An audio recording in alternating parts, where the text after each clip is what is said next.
పెరింగపురం మండలం నుదురుబడి గ్రామం. నా పేరు ముచ్చుకోటయ్య. నేను ఎస్సీ దళిత మూవ్మెంట్ కానీ డాక్టర్ అంబేద్కర్ ఆశయాల కోసం పనిచేస్తూ ఉంటాను. అదేవిధంగా ఈ ఆంధ్ర రాష్ట్రంలో రాజధాని నిర్మాణం కోసం చంద్రబాబు చేసినటువంటి కృషి చాలా అద్భుతము, అభినందనీయము. ఈ ప్రభుత్వం వల్ల గడిచిన ప్రభుత్వంలో అనేకటువంటి రైతులకు కానీ కూలీలకు కానీ ఇసుక, శాండు, ల్యాండు మాఫియా జరిగింది. ఆ మాఫియా వల్ల వ్యవస్థ కుదేలైపోయింది. అది గమనిస్తూ ఉన్నారు. 11 పరిశ్రమలు తిరిగి విదేశాలకి రిటర్న్ వెళ్ళిపోయినాయి. అంటే నిరుద్యోగ సమస్య చాలా తీవ్రంగా వెలయతాండం చేస్తూ ఉంది. అదేవిధంగా మన సూపర్ 6 పథకాలు అనేటువంటివి చాలా అద్భుతమైన పథకాలు పెట్టారు. ఆ పథకాల ద్వారా ఆంధ్ర రాష్ట్రానికి మేలు జరుగుతుందని, మన మనిషికి తలకాయ ఎంత ముఖ్యమో ఆంధ్ర రాష్ట్రానికి రాజధాని నిర్మాణం అంత ముఖ్యము.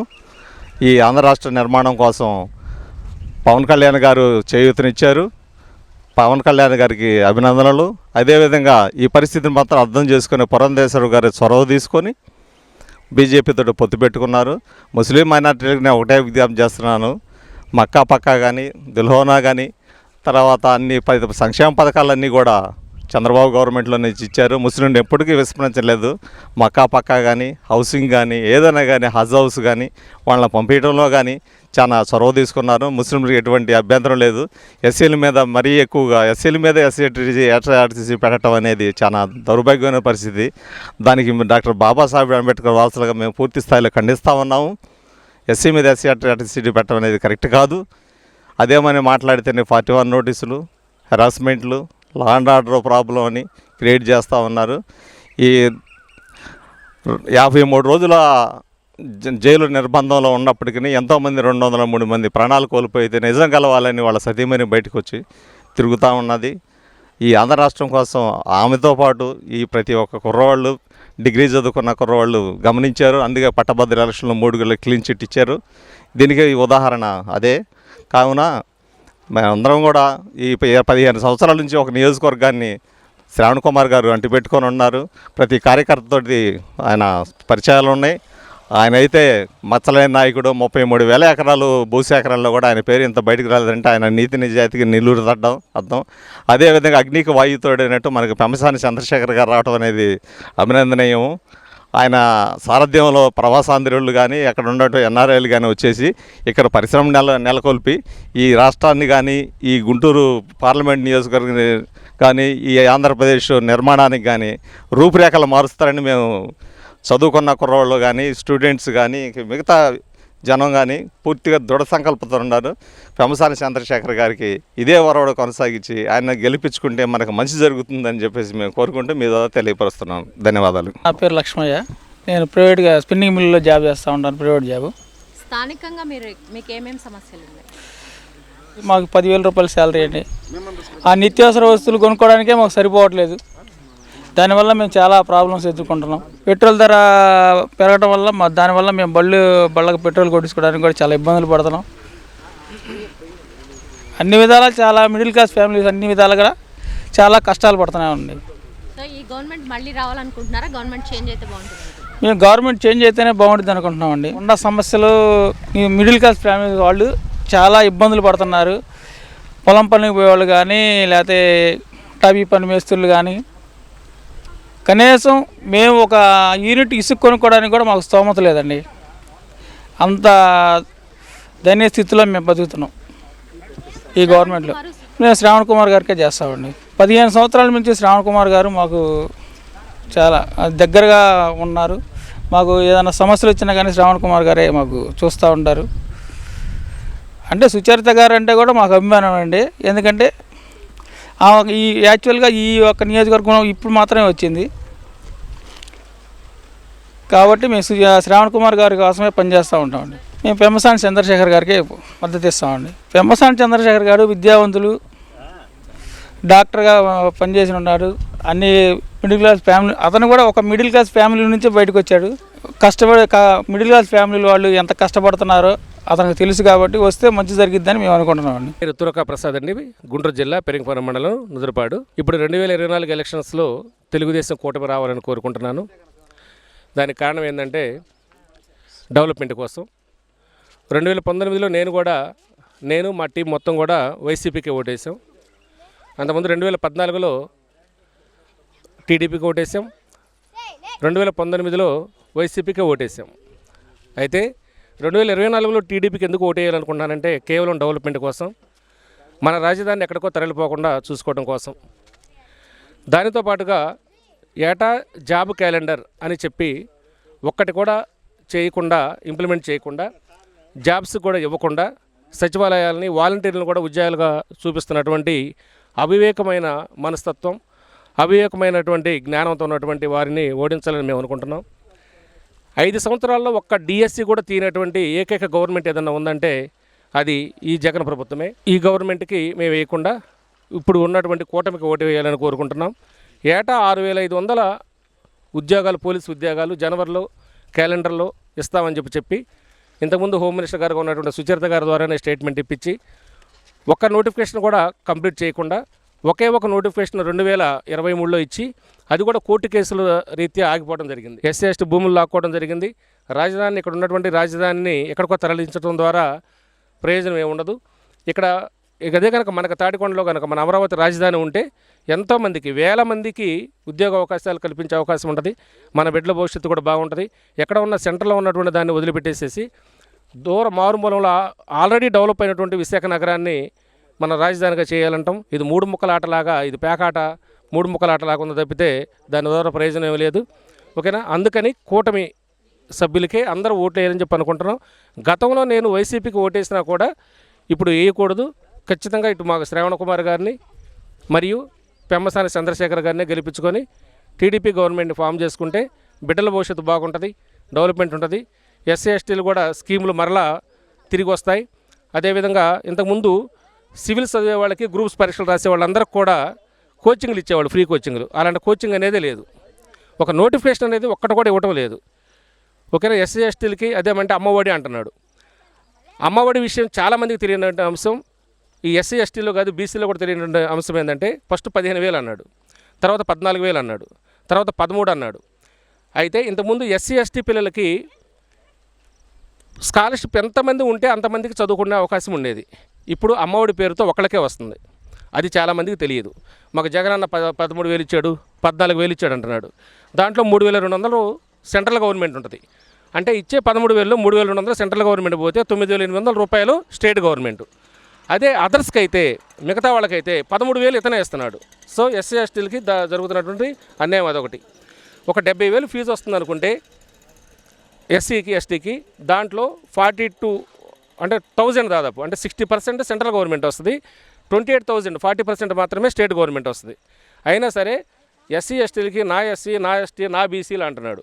2 మామిడికాయలు కోసినటువంటి అబ్బాయిని చంపినటువంటి ఎస్సీ పిల్లోడిని నా ఎస్సీ, అదే డోర్ డెలివరీ చేసిన అనంతబాబుని తీసుకొచ్చేసి పక్కన పెట్టుకొని అతను సన్మానించడం అనేది నా ఎస్సీ అంట. మాస్క్ లేదని అడిగిన సుధాకర్ని ఎస్సీలోనే అతన్ని ఒక పిచ్చివాడిగా ముద్రీకరించి తర్వాత సరిపోటాకు కారణమైనటువంటి నా ఎస్సీ అంట. చీరాల కిరణ్ చంపటాకు కారణమయ్యి ఒక మాస్క్ అడిగినందుకు చంపటాకు కారణమైనటువంటి నా ఎస్సీ అంట. అసలు అనే హక్కు ఇతనికి అసలు లేదు. నా ఎస్సీ, నా ఎస్టీ, నా బీసీ అనే హక్కు లేదు. అలా అని అనుకుంటే 300 మంది సలహాదారుల్లో ఎస్సీ ఎస్టీలు ప్రాతిపదికన ఎన్ని ఇచ్చాడో ఒకసారి చూసుకోవాలి. 200 మంది, 250 మంది అతే సామాజిక వర్గం, జగన్ సామాజిక వర్గం వాళ్ళే ఉన్నారు ప్రధానమైనటువంటి పదవుల్లో. దాన్ని అన్నింటినీ కూడా వదిలిపెట్టేసి నా ఎస్సీ, నా ఎస్టీ, నా బీసీ అనగలే మా వాళ్ళకి తెలియక అమాయకులు కాబట్టి జగన్ కోటేస్తున్నారు. ఇప్పుడు మేము తెలుసుకున్నాం కాబట్టి 2024లో ఖచ్చితంగా కూటమికి ఓటేసి గెలిపించేసి అభివృద్ధి వైపు నడిపించాలని చెప్పిన ఒక కృత నిశ్చయంతో మేమంతా ఉన్నాం. టైం రాజకీయాల్లోకి వచ్చారు, సో అతనికి ఎందుకు ఓటేయాలనుకుంటున్నారు? అతను ఇతర దేశాల్లో ఉద్యోగం చేసి కూడా ఇక్కడికి వచ్చేసి సేవ చేయాలనుకుంటున్నాడు. అలాంటి విద్యావంతుల్ని సపోర్ట్ చేస్తే అతనికి విద్య గురించి తెలుసు కాబట్టి, ఒక డెవలప్మెంట్ గురించి తెలుసు కాబట్టి అతను డెవలప్ చేస్తాడనుకుంటే ఆలోచనతో ఆయనకి చేద్దాం అనుకుంటున్నామండి. నుదురుపాడు విలేజ్. నేను 5వ నెంబర్ వార్డు నెంబర్గా టీడీపీ తరఫున గెలిచున్నాను. సో ఇక్కడ ఏమేమి సమస్యలు ఉంది మీకు ఊర్లో? ఇక్కడ కొంచెం నీటి సమస్య ఉంది. రోడ్లు ఎలా ఉంది? రోడ్లు కొంచెం బాగాలేదమ్మా. కొన్ని ఏం లేవు కదా, నీళ్ళు లేవు. ఈ సంవత్సరం ఈ ఒడ్లు కూడా పండలేదు. కాలువలు కూడా కొంచెం ఇబ్బందిగానే ఉన్నాయి. చేంజ్ అయితేనే బాగుంటుంది అనుకుంటున్నాం. సో ఎందుకు చేంజ్ కోరుకుంటున్నారు? అంటే కొంచెం అభివృద్ధి వల్లే లోపం అనుకుంటున్నాం. ఎలాంటి అభివృద్ధి కోరుకుంటున్నారు మీరు? మంచిగా ఉండాలని కోరుకుంటున్నాం. చరిత, శ్రావణ్ కుమార్ ఇద్దరు పోటీ చేస్తున్నారు. ఇద్దరు ఎవరు వస్తే బాగుంటుంది? శ్రావణ్ కుమార్ గారు రావాలనుకుంటున్నాను. సో పెమ్మసాని చంద్రశేఖర్ గారు పోటీ చేస్తున్నారు, కిల్లార్ రోసే గారు పోటీ చేస్తున్నారు, ఎంపీ అభ్యర్థులు. ఇద్దరులో ఎవరు వస్తే బాగుంటుంది? పెమ్మసాని చంద్రశేఖర్ రావు. ఎందుకు పెమ్మసాని గారు రావాలనుకుంటున్నారు? కొంచెం ఎడ్యుకేషన్లో బాగున్నారు కదా, చేస్తారని అనుకుంటున్నాను. నా పేరు కోటమ్మ. ఈ ఊరే రుద్రబాడు. నేను 4 సంవత్సరాలు ఇల్లు కట్టుకున్నానండి. అంతకుముందు చంద్రబాబు నాయుడులో నా పేరు వచ్చేసింది. తర్వాత జగన్ ఎక్కినాక ఒక డబ్బులు నా బిల్లు రాలేదు, ఏమీ రాలేదు. మా సమస్యలన్నీ ఇంకేమీ లేదు. నాకు ఇల్లు ఒక్కటే సమస్య అండి. మేము ముసలివాళ్ళం ఇద్దరమే. జగన్ అన్న అందరికి డబ్బులు ఇస్తున్నాడు. నా పేరు తప్పు పడిందంటే నా పేరు తప్పు పడిన దానికి మేమేం చేస్తామని నేను 2 చోట్ల తిరిగి వచ్చా. ఆ తప్పు అది సరిదిద్దలేదు. మరి మేము ముసలోళ్ళం కదండి, మేము ఎట్లా బతకాలా చెప్పు? ఇప్పుడు చంద్రబాబు వస్తే మీ ఇల్లు మీకు వస్తుంది అనుకుంటున్నారా? వచ్చిద్దనేగా అమ్మ చెబుతుంది, వస్తుందనేగా. మేము కూడా ఇదివరకు వేసాం జగన్ ఓట్లు. ఇక వెయ్యను. ఒకటే మాట, ఉండా మాట ఏదో మగానే చెప్పేస్తా. షార్ట్ మాటలు మాట్లాడను. డైరెక్టర్ ఏదన్నా మాట్లాడితే వెయ్యను ఇక జగన్కి ఓటు. ఇక శ్రావణ్ కుమార్, సుచరిత ఇద్దరులో ఎవరికి వేస్తున్నారు? ఆయనకే వేస్తాను, శ్రావణ్ కుమార్ గారికే వేస్తాను. నేను మునుపు ఒకసారి వేసాను, నిరుడు వేసాను, 2 సార్లు వేసి ఇది 3వసారి వేస్తా, తప్పకుండా వేస్తా. నా పేరు పుల్లగూరు నాగేశ్వరరావు అండి. ముద్రపాడు. ఏం చేస్తుంటారు? నేను అంతకుముందు టీడీపీ ప్రభుత్వం వచ్చినప్పుడు సబ్స్టేషన్లో జాబ్ ఇచ్చారు.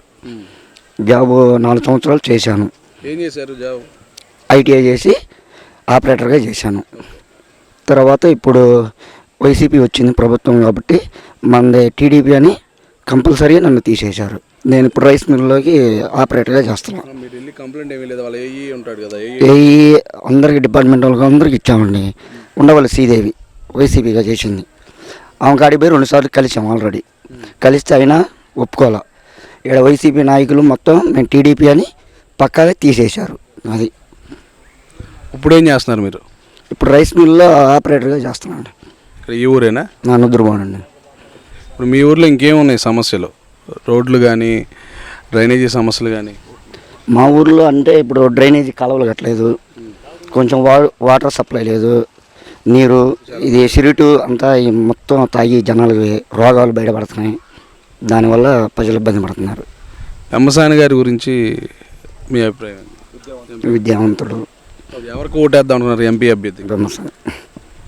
మాది గుంటూరు జిల్లా మేడుకుండూరు మండలం పేరేశాల గ్రామం అండి. పెమ్మసాని చంద్రశేఖర్ గారు పార్లమెంటరీ మెంబర్కి పోటీ చేస్తున్నారు. చాలా మంచి వ్యక్తి, చాలా చదువుకున్నవాడు, సౌమ్యుడు. అతనికి ఓటు వేయాలని నిర్ణయించుకున్నాము. తర్వాత తెనాలి శ్రావణ్ కుమార్ గారు మాకు అసెంబ్లీకి పోటీ చేస్తున్నారు.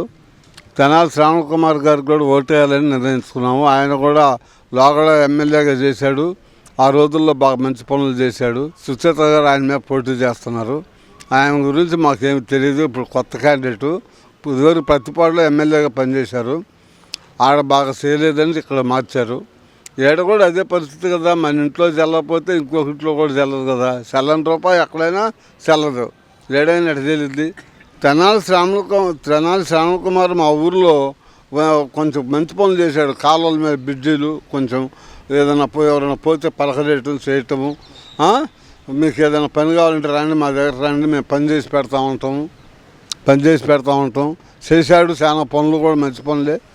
అందువలన ఇప్పుడున్న ఎమ్మెల్యే శ్రీదేవి గారు అసలు మాకు ఎప్పుడు కూడా మా ఊర్లో వచ్చి కలవటం చేయటం, మీకు మనుషుల మీద ఏం మాట్లాడలేదు. ఆమె ఎప్పుడు పోయిందో కూడా మాకు తెలియదు. మంచినీళ్ళ సమస్య ఊళ్ళో బాగానే ఉంది, కానీ సెంటర్లో కాలనీలో నీళ్లు లేవు. వాళ్ళు చాలా ఇబ్బంది పడుతున్నారు. అది ఎమ్మెల్యేతో చెబుదామంటే ఎమ్మెల్యే కూడా లేదు. ఇప్పుడు శ్రావణ్ కుమార్ గారు చెబితే మాట్లాడదాం చేద్దాం అంటున్నాడు, కానీ ఆయన దగ్గర కూడా పార్టీ వేరేవాడు కదా. ఆయన సొంత డబ్బులు పెట్టుకొని చేయటానికి ఆయన కూడా ఇదే కదా. అది విషయం. కరెంటు ఉండలేదు పేరేచల్లో. 1 గంట ఉంటే 2 గంట పోతుంది. ఎదువరకు తెలుగుదేశం పార్టీ ఉన్నప్పుడు 24 గంటలు కరెంటు ఉండేది. అప్పుడు నీళ్లు కూడా కాలువల్లో ఫుల్గా వచ్చినాయి. ఈ సంవత్సరం నీళ్లు రాలేదు, పంటలు లేవు. పెట్టుకున్నాం అంటే అదిగా నిన్న వదిలారు. నిన్న 3 రోజులు బట్టి నిండుతున్నా చెరువులో నీళ్లు రావట్లా, కాలువల్లో రావట్లా. వాళ్ళు ఏం చేస్తారు, పంచాయతీ వాళ్ళు అందరూ అక్కడే కాలువల్లో నీళ్ళు రావట్లా. కాలువలన్నీ సెట్లే బూడిపోయినాయి. కాలువలు రిపేర్ లేదు ఈ 5 సంవత్సరాల్లో. నా పేరు గోడపాటి శ్రీనివాసరావు గారు. నేను వ్యవసాయం చేస్తూ ఉంటాను. బాగా వ్యవసాయం గురించి బాగానే తెలుసు, కానీ ఏడు వ్యవసాయం పండలేదు. మిరప రేట్ లేదు, దాన్ని పట్టించుకునే వాళ్ళు ఎవరు లేరు. అధ్వానంగా ఉంది బాగా. ఈ జగన్ ప్రభుత్వంలో ఏం పట్టించుకోవట్లేదు. మిరగాయలు కొనకుండా వెళ్ళిపోతుంది మొత్తం. కాలువలు సరిలేవు, డ్యాములు పట్టించుకోవట్లేదు. అంతా అధ్వానంగా ఉందండి. ప్రభుత్వం సరిలేదు. ముందు అదే ఈ మిర్చి పంట సరిలేదు. పంట దాన్ని కొనేవాళ్ళు లేరు, పట్టించుకోవట్లేదు. ఎక్స్పోర్ట్లు లేవు, ఏమీ లేవు. దాని గురించి బాగా ప్రాబ్లం ఉంది. అది రాజధాని సమస్య, ఇసుకలో ఇవన్నీ ఆగమాగం చేసేసాడు. అది గవర్నమెంట్ మారాలండి. గవర్నమెంట్ ఇంకొస్తే జనం ఉండే పని లేదు. మేము చంద్రబాబు కావాలని కోరుకుంటున్నాం. చంద్రబాబు వస్తే బాగానే ఉంటుంది అనుకుంటున్నాం. రాజధాని ప్రాబ్లం లేకుండా పోద్ది అనుకుంటున్నాం. అది ఇద్దరు పోటీ. మేమైతే శ్రవణ్ కుమార్ గారికే చేస్తున్నామండి. మా అభిప్రాయం బాగానే ఉంటుందండి. జనం అభిప్రాయం కూడా బాగానే ఉంది. ఫెమసాని బాగానే ఉంటుంది, బాగానే ఉండిద్దని జనం అంతా అటే సపోర్ట్ చేస్తున్నారు. రాజకీయం నేర్చుకుంటారు కదా, వచ్చినాక రాజకీయ అనుభవం ముందుగానే నేర్చుకోరు కదా, నేర్చుకునే వస్తాడు కదా. ఇప్పుడు ఒకసారి వచ్చినాక నేర్చుకుంటాడు. మాది పేరేచర్ల అండి, వ్యవసాయం చేస్తుంటాం. ఇక్కడికి వచ్చి ఇలా ఈ నాగార్జున సాగర్ నుంచి కాలువల మీద కూడా పిచ్చి మొక్కలు పెరిగిపోయి ఒక్కసారి నీళ్ళు రావాలన్నా కూడా రావట్లేదు. చాలా రైతులు ఇబ్బంది పడుతున్నారు. అదిగాక సాగర్ డ్యాములో నీళ్ళు లేక అరాకొరాగా వచ్చినాయి. పంటలు కూడా అధ్వానంగా ఉండే. అన్నిట్లో రేటు కూడా సగానికి సగం జగదారిపోయింది. ఇక్కడ జగనన్న కాలనీలో కూడా 400 ఎకరం కాలనీ వేశారు. అది సబ్ కాంట్రాక్ట్లు ఇచ్చి కట్టిస్తున్నారు. ఈ బరగొడ్డు వరకు గేదె నెట్టినా కూడా పడిపోతున్నాయి. అంత క్వాలిటీగా ఏమి లేవు. ఈ గవర్నమెంట్ అంత ఇదిగా ఏమి లేదండి. గవర్నమెంట్ మారితేనే బాగుంటుంది. పథకాలతో పాటు అభివృద్ధి కూడా కావాలి. ఈ పథకాలు ఒకటే అయితే కుదరదు. ఏమైనా పరిశ్రమలు తెచ్చి వాటితో అప్పులు లేకుండా రోడ్లు బాగుండి సంక్షేమంతో పాటు అంతా అభివృద్ధి అయితేనే బాగుంటుంది. శ్రవణ్ కుమార్ గారికి వేయాలనుకుంటున్నాం. గవర్నమెంట్ మారాలి. అది టీడీపీ గవర్నమెంట్ వస్తే సంక్షేమంతో పాటు అభివృద్ధి కూడా బాగుంటుంది. వాటితో పాటు సంక్షేమం కూడా బాగుంటుంది. డెవలప్మెంట్ వచ్చేసి రోడ్లు బాగుండాలి. రోడ్లతో పాటు పోలవరం ప్రాజెక్టు బాగుండాలి. పోలవరంతో పాటు ఇక్కడ నీళ్లు మనకి నాగార్జున సాగర్ డ్యాంలో లేకపోయినా సరే ఇక్కడ ఎత్తిపోతలు కట్టి మామూలుగా నెకరికల దగ్గర డ్రిప్ ఇరిగేషన్ చేస్తే ఈ ప్రాంతం అంతా సస్యశ్యామలం అయింది. చాలా బాగుంటుంది. చంద్రబాబు నాయుడు గారు అయితే అభివృద్ధితో పాటు సంక్షేమంతో పాటు అన్నీ బాగుంటాయి. పెమ్మసాని చంద్రశేఖర్ గారి పైన మీ అభిప్రాయం? పెమ్మసాని చంద్రశేఖర్ గారు మొట్టమొదటిసారిగా ఆయన పోటీ చేస్తున్నారు. ఆయన మీద ఎవరైనా పోటీ చేయాలన్నా కూడా భయపడుతున్నారు. ఇప్పుడు 1-2 సార్లు ఎంపీ క్యాండిడేట్లని అభ్యర్థులను కూడా మార్చారు.